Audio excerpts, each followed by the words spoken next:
Bonjour et bienvenue dans ce cours sur rédiger une bonne consigne. Donc, ce cours est bien évidemment plutôt à destination des managers, des responsables d'équipe ou de projet, mais toutes les personnes qui doivent réaliser une tâche, ça peut être chez vous, dans votre quotidien, etc., et que vous voulez faire passer des consignes à quelqu'un, ici, l'idée, c'est de vous présenter les grands principes qui doivent être préalables à la rédaction d'une consigne de manière à ce qu'elle soit claire et exécutable par vos proches ou vos collaborateurs. Donc, les points clés avant de rédiger une bonne consigne. Donc, la première chose, c'est de se poser en fait tout simplement des questions avant de rédiger vos consignes. En fait, quel est l'objectif sous-jacent? C'est la première question à vous poser. Quand vous voulez rédiger une consigne, demandez-vous c'est quoi l'objectif? Qu'est-ce que vous voulez atteindre? Est-ce que vos équipes ont toutes les connaissances requises pour l'exécution de la tâche? Autrement dit, il faut expliciter la situation, il faut expliciter le contexte pour faciliter la formation et la transmission d'informations. Plus les choses vont être précises dans le contexte, dans les explications de la situation, plus ça va être facile pour les gens. En fait, c'est l'idée de donner du sens en fait dans une consigne. Sinon, les gens, juste exécuter des tâches, c'est souvent un petit peu compliqué et difficile quand on ne comprend pas l'intentionnalité en arrière. Est-ce qu'il faut décomposer la consigne? C'est-à-dire, en gros, est-ce que juste si vous donnez les grandes lignes, ça va suffire? Ou est-ce qu'il y a besoin de décomposer parce qu'il va falloir donner tous les éléments précis pour que la tâche soit exécutée d'une manière très précise et spécifique? Quels sont les critères d'évaluation d'exécution de la tâche? Ça, c'est aussi un élément important parce que ça va vous aider dans la définition de la construction de votre consigne. Si vous savez sur quels critères vous allez évaluer, c'est ces données-là aussi qu'il va falloir transmettre de manière à ce que vos collaborateurs qui vont exécuter la tâche, ils puissent le faire sans que vous soyez là et que le résultat à la fois quantitatif ou qualitatif soit atteint. Quand et comment les consignes vont être présentées? Ça paraît aussi un peu bête, mais effectivement, il y a quand même un sens. Est-ce que vous allez faire ces consignes à l'écrit, ce qui va permettre de laisser une trace, qui va permettre d'objectiver effectivement les informations que vous avez données, ce qui peut aussi parfois vous amener à être plus précis en passant par l'écrit, ou est-ce que c'est à l'oral, ce qui va offrir un peu plus de simplicité, mais qui peut laisser place à l'oubli et à l'interprétation? Moi, je pense que c'est toujours intéressant d'avoir un combo des deux, en fait, de pré-rédiger vos consignes, au besoin de les transmettre, et puis de faire une transmission orale pour vérifier la bonne compréhension et la bonne transmission de la consigne. Donc, si on regarde un petit peu ce que disent l'ensemble des auteurs qui ont pu écrire, parce que oui, il y a plein de gens, d'auteurs, de psychologues, de sociologues, etc., qui ont écrit sur c'est quoi une bonne consigne, on va trouver des choses comme formuler les choses à l'impératif, faites. La consigne, c'est quand même une directive, c'est quand même un commandement, donc effectivement, c'est quand même plutôt, ça peut être une bonne chose de les formuler de cette manière. Ou à l'indicatif, vous faites, ou au futur, vous ferez. Il faut toujours, en général, qu'elle soit claire et précise. Elle est directive. Une consigne, c'est pas un conseil, c'est pas une suggestion, c'est pas une proposition, c'est bien une directive. Puis je sais que parfois les gens essayent de formuler un peu les choses de façon différente, mais comprenez bien que si vous voulez qu'une tâche soit exécutée d'une certaine manière, l'enjeu c'est ça. Vous savez, après, tout dépend de vos critères, mais si on prend un exemple très simple et que vous voulez que quelqu'un épluche des carottes, vous pouvez lui dire, écoute, épluche des carottes et coupe-les en morceaux. Ça, c'est une consigne qui n'est pas très claire. Vous voulez juste des morceaux de carottes et que la carotte soit épluchée au préalable. Mais si vous voulez quelque chose de très précis, vous pouvez lui dire, écoute, voilà, moi je veux que tu épluches la carotte de telle manière, avec tel économe, avec tel éplucheur, etc. Ensuite, je veux que tu les coupes plutôt en carré ou en rondelles ou en bâtonnets, etc. Et là, effectivement, vous aurez une exécutabilité de la tâche qui est plus précise. Mais si vous dites à quelqu'un, tiens, tu peux me couper les carottes, peut-être que la personne ne va pas les éplucher et peut-être qu'elle ne va pas les couper comme vous aviez imaginé.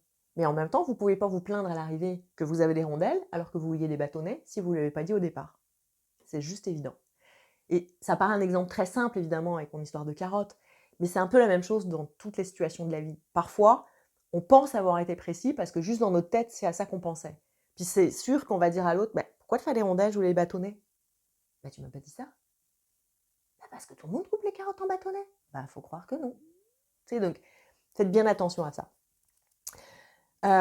Elle peut être ouverte, si elle permet une certaine liberté d'exécution de la tâche, c'est ce que je vous disais. Si finalement, peu importe la manière dont vous voulez que la carotte soit coupée, bah, vous pouvez bien lui dire: «Coupe la carotte».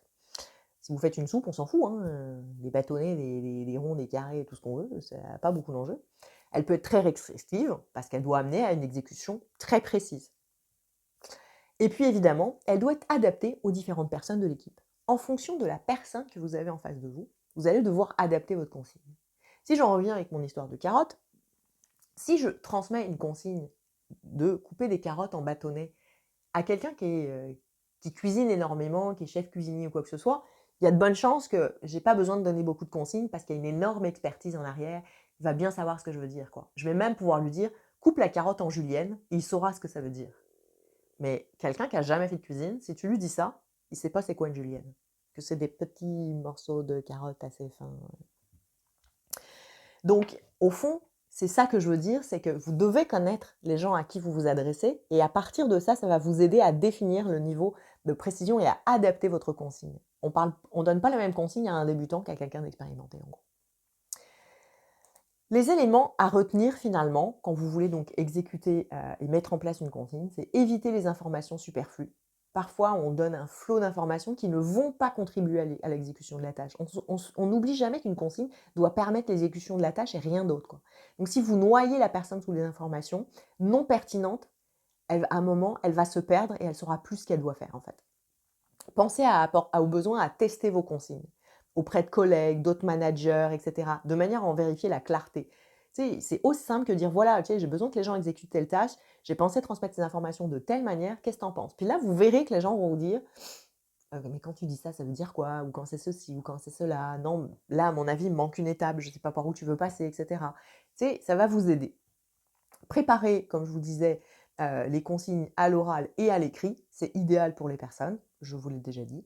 Prenez un vrai temps pour transmettre vos consignes. Ne faites pas ça à la hâte. Le moment où on transmet la consigne est un temps qui est important. On va prendre le temps d'expliquer exactement ce qu'on veut, ce qu'on attend.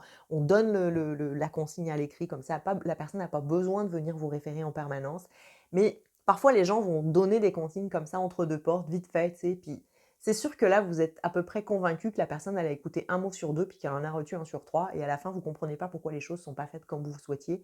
Ça, c'est juste évident. Donc, prendre le temps de la transmission, de se mettre en deux à deux, ou de créer une réunion en fonction de la taille de l'équipe, etc., pour que les choses soient claires, et donner un temps aux autres pour qu'effectivement ils puissent clarifier. Et c'est mon point suivant, c'est vraiment prendre le temps de clarifier, de dire aux gens si vous avez des questions, c'est maintenant, etc.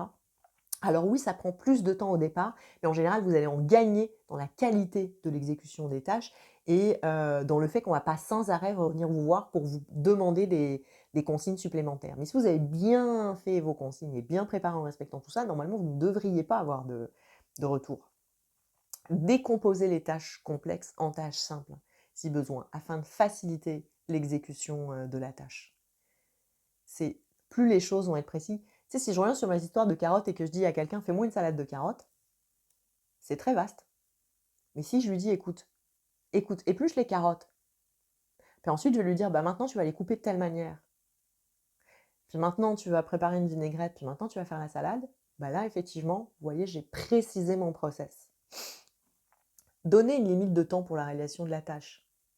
Tu sais, quand je dis donner une limite de temps, si je reviens sur mon histoire de carottes, je suis pas obligé de salade de carottes, je suis pas obligé de dire à la personne, je veux que ce soit fait en demi-heure. Je peux lui dire, je veux que ce soit fait avant midi, si c'est pour le déjeuner. C'est bien comprendre que ça peut être en fonction de la taille des projets, ça peut être des temps qui sont longs, hein, mais en tout cas, ça permet à la personne de voir comment elle s'organise. Vous, ça permet effectivement d'aller faire des points de vérification de temps à autre.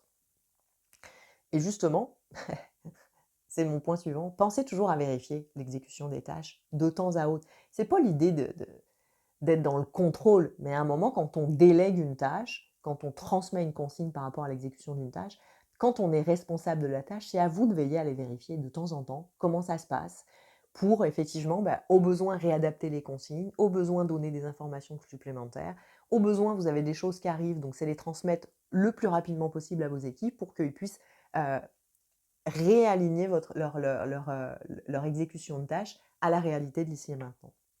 Et effectivement, comme je disais, si le contexte évolue, n'attendez pas trop longtemps, parce que plus les gens avancent avec des consignes qui sont peut-être devenues obsolètes, plus effectivement tout le monde perd du temps, quoi. Et parfois, bah, on se fait happer par des choses, puis on se dit: «Ah, plus tard», puis tout d'un coup les gens on leur dit: «Ah ben non, mais tu comprends, en fait, tout ça, ça a changé». C'est un peu frustrant pour tout le monde, quoi. Donc ça aussi, c'est dans, les points importants quand on veut veiller à transmettre une bonne consigne. Voilà tout ce que j'avais à vous dire sur le sujet. Je vous souhaite le meilleur avec ça et au plaisir sur Bigger.